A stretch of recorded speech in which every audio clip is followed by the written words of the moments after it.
Some good news for thousands of people who rely on the West Coast Express to get home from work.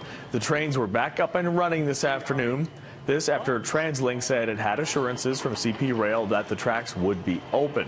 As Greg Harper explains, commuters had to find another mode of transport after demonstrators supporting the Wet'suwet'en set up a blockade on the tracks in Port Coquitlam. Well, the thing is, the protest that's running is not making me want to support them.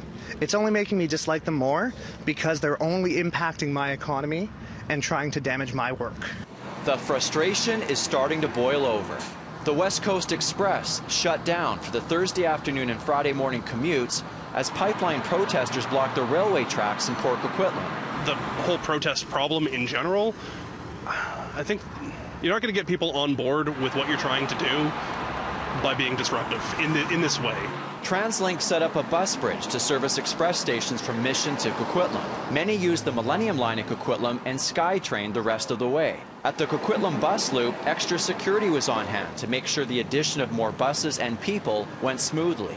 For the most part, it did, but for some, their commute time was nearly twice as long. I live in Maple Ridge and I work in North Van. It's going to take me 2 hours, over 2 hours to get to work now. But not everyone seems to mind the extra headache. One commuter says she not only sides with the protest, she was a part of one that shut down the Granville Street Bridge for 2 hours on Wednesday.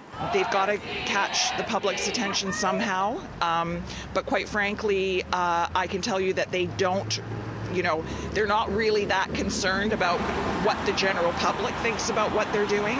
At the tail end of the Friday morning commute, the blockade here in Port Coquitlam came to an end. At the height of the demonstration, around 80 protesters sat on the train tracks here, some for over 17 hours.